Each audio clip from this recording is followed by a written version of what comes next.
Bienvenue sur Africa 24 dans cette nouvelle édition de l'Africa Tonight. Voici les titres de l'actualité. Ouverture du 28e sommet de l'Union africaine à Addis Abeba en Éthiopie. Une rencontre marquée par plusieurs changements à la tête de l'institution. En Gambie, le président Adama Barrow a présenté le programme de son quinquennat devant la presse. Un projet en rupture avec les 22 années de pouvoir de l'ancien régime. Le Ghana et l'Égypte sont qualifiés pour les demi-finales de la CAN 2017 au Gabon. Le résumé de leur dernier match au cours de cette édition. Mais tout d'abord, le nom du nouveau président de la Commission de l'Union africaine est désormais connu. Il s'agit du ministre tchadien des Affaires étrangères, Moussa Faki Mahamat. Ce dernier a été élu avec 39 voix sur 54 pays votants. Il succède ainsi à la sud-africaine Nkosazana Dlamini-Zuma pour un mandat de 4 ans. Je vous propose d'écouter quelques réactions de citoyens tchadiens recueillies par notre correspondant au Tchad, Mamat Ramadan.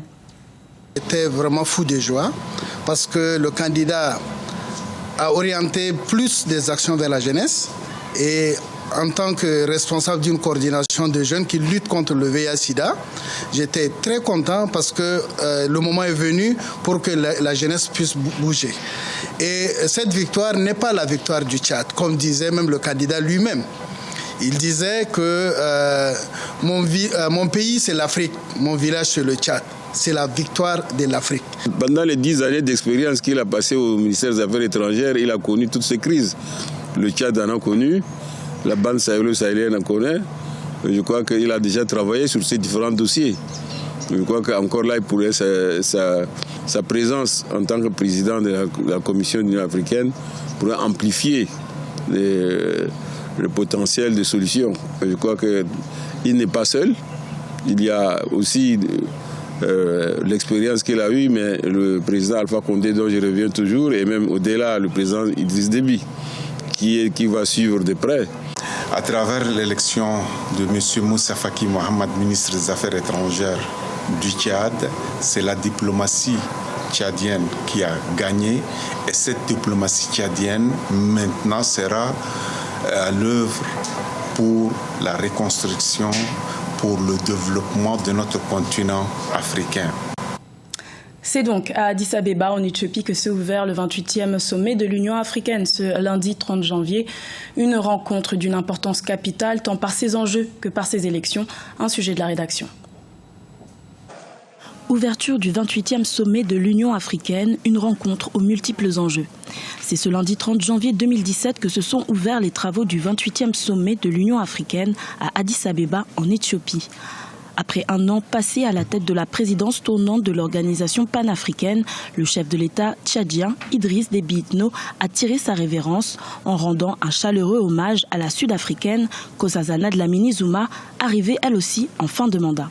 Je voudrais rendre un hommage particulier à Madame la Présidente de la Commission de l'Union africaine, Dr Nkosazana Dlamini-Zuma, pour son leadership et son engagement en faveur de la cause africaine, et lui exprimer, ainsi qu'au commissaire, nos remerciements pour leur précieux concours et leur franche collaboration durant mon mandat. Entre l'indépendance financière de l'organisation, la réintégration du Maroc ainsi que l'arrivée du nouveau secrétaire général de l'ONU, Antonio Guterres, ce 28e sommet était d'une importance capitale car il aura permis à l'institution de se doter de son nouveau président de la Commission de l'Union africaine, le ministre des Affaires étrangères, Moussa Faki Mahamat, et du nouveau président en exercice de l'Union africaine, le président Alpha Condé de la Guinée.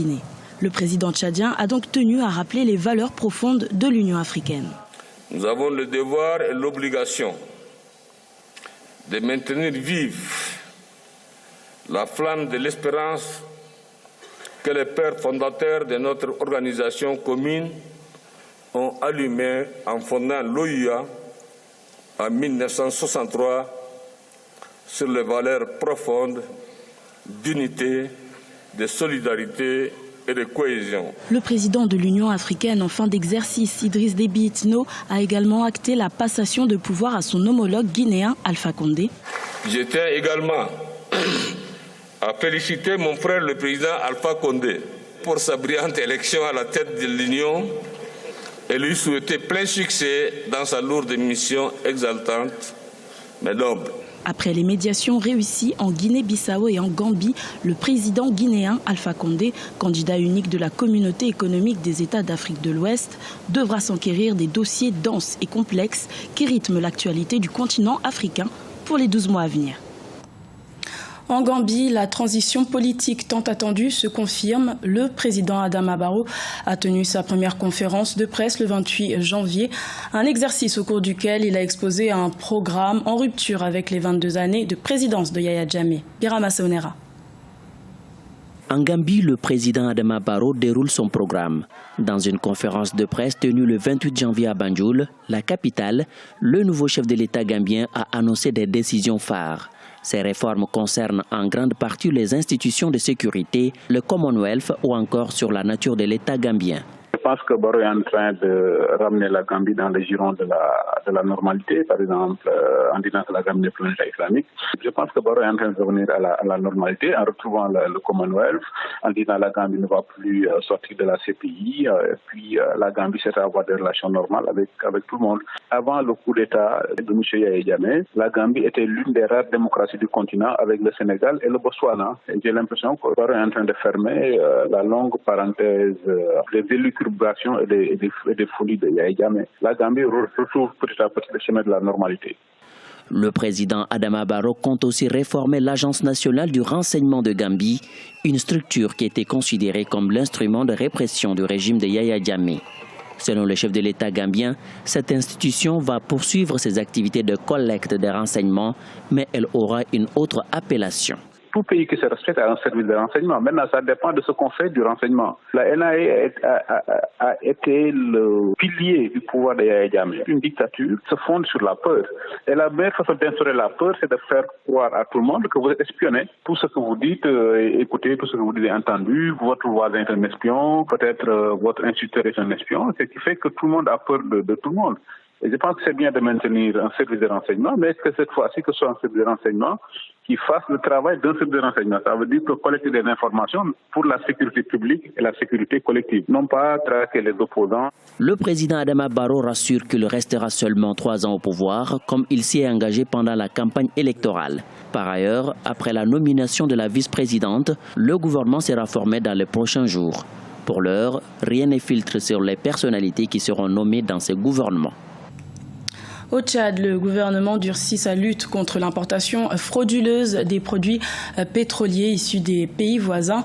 Un commerce illicite qui coûterait plus de 100 millions de francs CFA par jour à l'État tchadien. Reportage de Mamat Ramadan, commenté par Idlet Mirabel Bissou. Tchad, l'importation frauduleuse des produits pétroliers à partir de la Libye, du Soudan et du Cameroun s'est accentuée sur les marchés selon le ministère du Pétrole et de l'Énergie. Chaque pratique de fraude transfrontalière cause la mévente des carburants produits par la raffinerie du pays. Ainsi, le gouvernement a décidé de lancer une opération de contrôle des carburants vendus dans les stations-service et a imposé une amende dissuasive pour mettre un terme à ce commerce illicite. Le gouvernement a décidé de prendre les mesures suivantes. Dès aujourd'hui, des équipes seront immédiatement déployées dans la ville de N'Djamena pour procéder à la fermeture des dépôts et stations qui se sont rendus coupables des infractions susmentionnées. Ces opérations vont se poursuivre sur toute l'étendue du territoire national. Je rappelle que pour ces opérations-là, la loi s'appliquera avec toute sa rigueur. Ces individus sans foi ni loi veulent mettre à genoux notre économie. Pour les opérateurs économiques du pays, l'importation frauduleuse des produits pétroliers est causée par l'augmentation des prix de carburant sur les marchés nationaux. Cette révision des prix des produits pétroliers qui découle de la nouvelle loi de finances a suscité de vives réactions auprès des commerçants. Ça a augmenté le prix de revient du produit parce que nous on passe de 15 millions la citerne à aujourd'hui à 16-17 millions. C'est trop, il faut débloquer 17 millions pour une citerne et venir vendre par litre dans les stations-service. Notre inquiétude, c'est de ce côté, parce que nous avons le Nigeria à côté, nous avons qu'il y a une autre devise que le CFA, nous avons la Libye, et des produits arrivent maintenant de ces deux côtés qui risquent de venir cette fraude risque de venir concurrencer notre produit, notre raffinerie. Selon le rapport de la société de raffinage de N'Djamena, une dizaine de stations-service de la capitale ne se ravitaillent pas en carburant auprès de la raffinerie nationale. Rappelant que l'importation frauduleuse des produits pétroliers fait perdre à l'État tchadien environ 125 millions de francs CFA par jour d'après les autorités douanières. Les deux derniers demi-finalistes de la CAN 2017 sont désormais connus. Le Ghana et l'Égypte ont décroché ce dimanche 29 janvier leur ticket pour le carré final de la compétition en battant respectivement la République démocratique du Congo et le Maroc. Le résumé de ces deux rencontres avec Lise Elsie Akizmana. Le match Ghana-République démocratique du Congo était très attendu pour ces quarts de finale de la CAN 2017 de ce dimanche 29 janvier. Une rencontre entamée avec davantage d'engagement lors de ce match pour les Léopards. Après avoir bien résisté aux assauts congolais, le Ghana a imposé son rythme dès le début de la seconde période. Ce sont encore les frères Ayou qui faisaient la différence et ont permis aux Black Stars du Ghana de se qualifier encore pour cette demi-finale de cette CAN 2017 en battant la RDC 2-1. Ça a été un très bon match, surtout pour le Ghana qui a pu démontrer toute son expérience. On sent que c'est une équipe de joueurs expérimentés. Pas mal de joueurs sont à leur peut-être 4e, 5e CAN. Je pense que ça a été déterminant pour ce match-là. Autre rencontre de taille de ces quarts de finale au stade de Port-Gentil au Gabon ce dimanche 29 janvier. L'Égypte contre le Maroc, le derby du Maghreb. Les Pharaons ont réussi à s'imposer à 2 minutes de la fin, 1-0. Un but marqué par Mahmoud Karaba est crucial pour envoyer les Pharaons en demi-finale et éliminer le Maroc qui était donné favori de cette rencontre. On a vu un gardien marocain à la hauteur de ce grand match envers ces deux équipes pro-Maghreb, mais on s'attendait quand même mieux des hommes d'Hervé Renard. Moi je crois que justement pour les années à suivre, et notamment pour la prochaine phase finale de la Coupe du Monde en 2018, les Marocains pourront prétendre à une qualification et même après pour 2019 au Cameroun, aller beaucoup plus loin que les quarts de finale en Coupe d'Afrique. Vainqueurs des 3 dernières CAN, celles de 2006, 2008 et 2010, les Pharaons poursuivent donc leur incroyable série. Ils espèrent réitérer encore un exploit en remportant leur 8e titre dans cette compétition très prisée sur le continent. Ce journal a été réalisé par l'ensemble de la rédaction. Merci de votre fidélité. Retrouvez dans un instant une nouvelle édition de l'information sur Africa 24.